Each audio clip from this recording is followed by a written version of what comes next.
PNKC ini tentunya menjadi atensi semua, dan semua berharap akan keterbukaan dan proses yang sedemikian baik dan jelas supaya kebenaran dan keadilan itu dapat ditegakkan.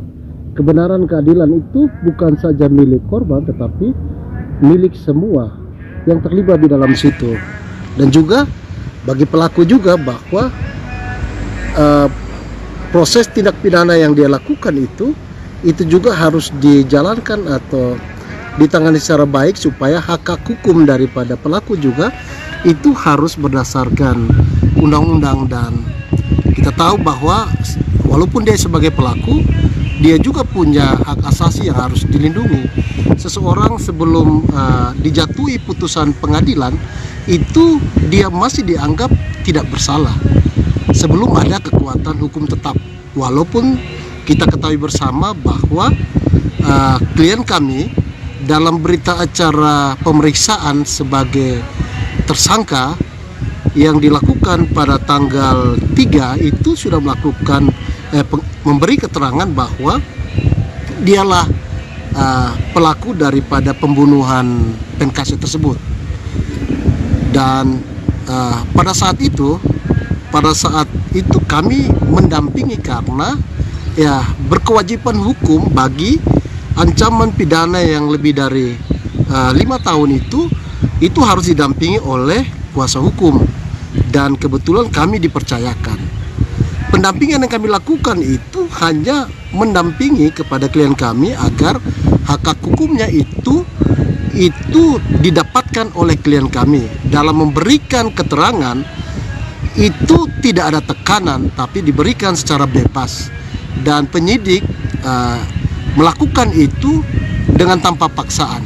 Apa yang disampaikan itulah yang diketik, dan pada saat pemberian keterangan itu kesehatan klien kami juga ditanyakan. Kalau dia sakit, dia tidak bisa diambil keterangannya karena dia sehat, dan karena ancaman ini di atas 5 tahun wajib hukumnya untuk didampingi. Dan kami bukan membela tindakannya, tetapi kami membela hak hukum yang dilekatkan kepada klien kami. Kalau dia bersalah, nantilah di pengadilan ia akan membuktikan apakah keterangan dia itu benar atau tidak. Dan ya, kami bersyukur bahwa penyerahan diri klien kami kepada penyidik Polda waktu itu adalah sebuah niat baik yang dilakukan oleh klien kami, menyadari bahwa apa yang dia lakukan itu sebuah tindak pidana dan dia harus mempertanggungjawabkan. Dan secara sadar dia datang ke sana dan menyampaikan itu, dan sampai di sana betul bahwa ada surat penetapan tersangka terhadap klien kami yang disampaikan oleh penyidik sesuai dengan gelar perkara waktu kemarin.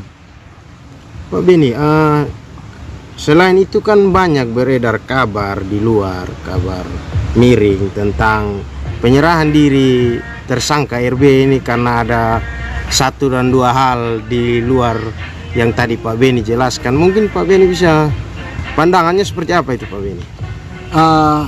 Karena saya mendampingi waktu setelah klien kami RB menyerahkan diri, jam 5 itu saya membawa surat kuasa bersama teman-teman untuk memberikan kepada RB karena dia yang pemberi kuasa menandatangani. Sejak dia menandatangani itu menjadi resmi bahwa kamilah kuasa hukumnya. Dan yang kami tahu waktu disampaikan oleh klien kami bahwa memang selama ini dia tertekan karena berusaha menyembunyikan perbuatannya itu selama 2 bulan ini. Sebelumnya dia pernah diambil keterangannya di Polsek Alak, dia tetap tidak mau mengaku soal tindakan itu. Dia tetap menyangkal, dan pada satu titik yaitu di tanggal 1 itu yang kami tahu bahwa dia menyampaikan keterbukaan dia kepada keluarga, dan mereka menyarankan untuk dia segera melaporkan dirinya dan menyerahkan dirinya ke penyidik untuk mempertanggungjawabkan. Dan itu yang disampaikan bahwa murni memang penyesalan dia, dan dia siap mempertanggungjawabkan apa yang telah dia lakukan. Berarti Pak Beni, tekanannya itu, tertekannya itu atas perbuatannya dia ya, Ya, sehingga dia ya. tertekan, bukan Ya. tekanan dari pihak-pihak lain ya Pak Tidak Beni. ada. Sehingga dalam pemeriksaan beberapa kali itu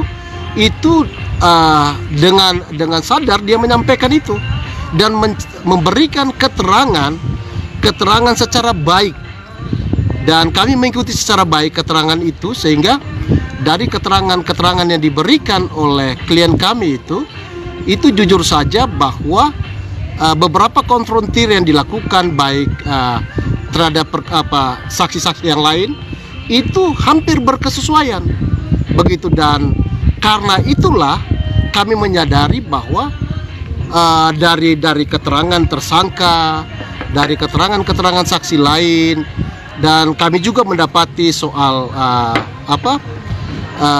forensik, keterangan ahli, memang mengarah kepada klien kami.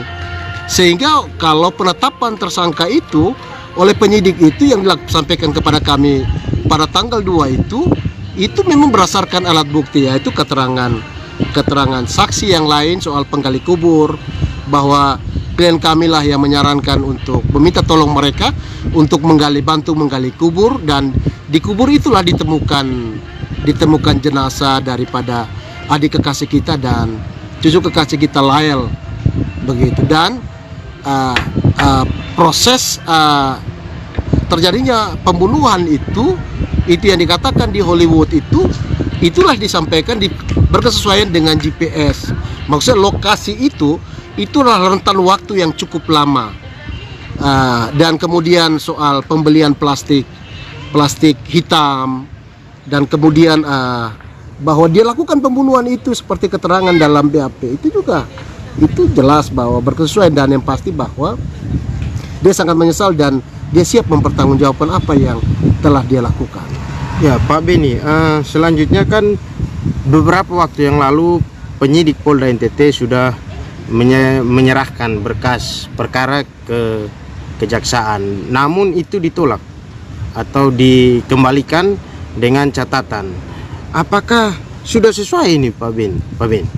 Ya, kalau kita melihat dalam proses penyidikan itu, bahwa setelah berkas itu dianggap selesai di tingkat penyidikan, penyidik wajib menyerahkan kepada pihak jaksa penuntut umum. Itu dalam penyerahan itu yang biasa disebut dengan penyerahan tahap 1 atau pra penuntutan. Terhadap berkas tersebut kan itu menyangkut dengan tersangkanya siapa, kemudian alat buktinya seperti apa, kemudian yang berikut adalah pasal-pasal yang dikenakan. Saya merasa bahwa tentunya yang akan melakukan mendakwakan klien kami dalam persidangan nanti itu kan pasti jaksa penuntut umum, dan wajib hukumnya kalau dia melihat bahwa berkas-berkas yang diberikan kepada dia terhadap tersangka itu dan pasal yang dikenakan serta alat bukti itu sudah kuat atau belum.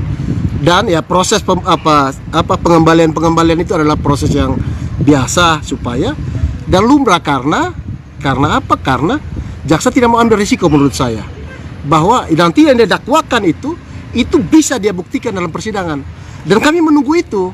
Kami menunggu di persidangan apakah nanti pasal-pasal yang dilekatkan kepada klien kami didakwakan nanti dalam persidangan itu jaksa bisa membuktikan tidak, apakah unsur-unsur baik 340, 338 itu terpenuhi sesuai dengan alat bukti yang ada atau tidak. Kami menunggu itu, dan kami yakin dan percaya, ya kami juga berharap adalah kasus ini menjadi terang benderang sehingga semua masyarakat nanti bisa melihat, karena seperti apa kasus ini di persidangan lah terungkap semua, baik saksi, ahli, barang bukti dan sebagainya. Berikutnya Pak Beni, RB juga dan beberapa saksi terakhir diperiksa menggunakan lie detector. apakah itu sudah ada hasilnya Pak Beni? Dari tim kuasa hukum sudah tahu hasilnya seperti apa? Dan misalnya kalau hasilnya itu berbeda dengan yang sekarang, seperti apa Pak Beni? Yang pasti bahwa soal hasil itu kan kita harus mendukung penuh kepada penyidik supaya kasus ini terang benderang yang tadi, supaya masyarakat juga bisa mengikuti dan kita bisa tahu seperti apa kasus ini. Dan yang kemudian soal lie detector itu memang kami disampaikan oleh penyidik bahwa klien kami RB akan diperiksa dengan menggunakan lie detector, dan sebagai wujud tanggung jawab kami terhadap proses ini, kami menanyakan kepada klien kami, dan klien kami RB dengan sukacita dia bilang Pak Yance, Pak Beni, saya senang supaya bisa tahu, supaya proses ini semakin cepat. Kalau memang saya berbuat salah, saya bisa mempertanggungjawabkan, dan memang dia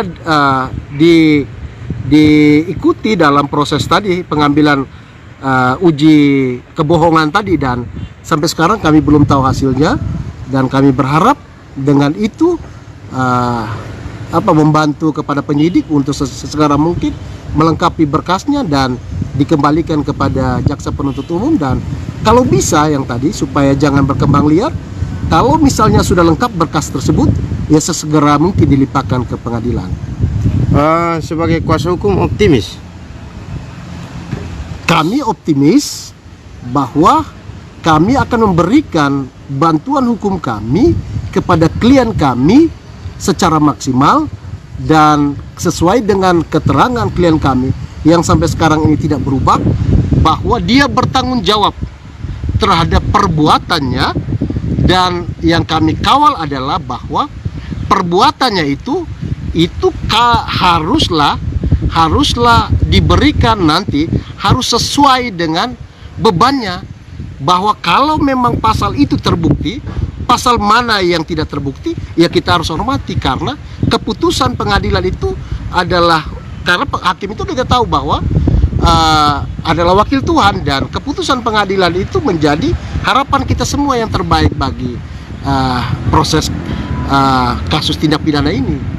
Ke depan Pak Beni, kalau misalnya proses ini berjalan dan ternyata ada hal lain yang didapatkan dalam penyidikan, misalnya bukan hanya Randi sendiri, karena banyak isu yang beredar, kabar yang beredar bahwa Randi ini bukan eksekutor dan lain-lain. Pak Beni melihat ini seperti sekarang ini, komentarnya, tanggapannya seperti apa Pak Beni? Yang pasti bahwa dari kasus ini kan kita cari kebenarannya, kan begitu.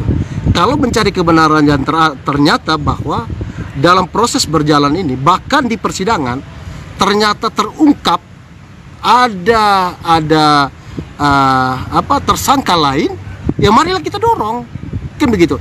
Tugas kami sebagai salah satu penegak hukum yaitu mencari kebenaran dan keadilan, bukan mengaburkan atau menutupi segala sesuatu daripada sebuah tindak pidana, tidak.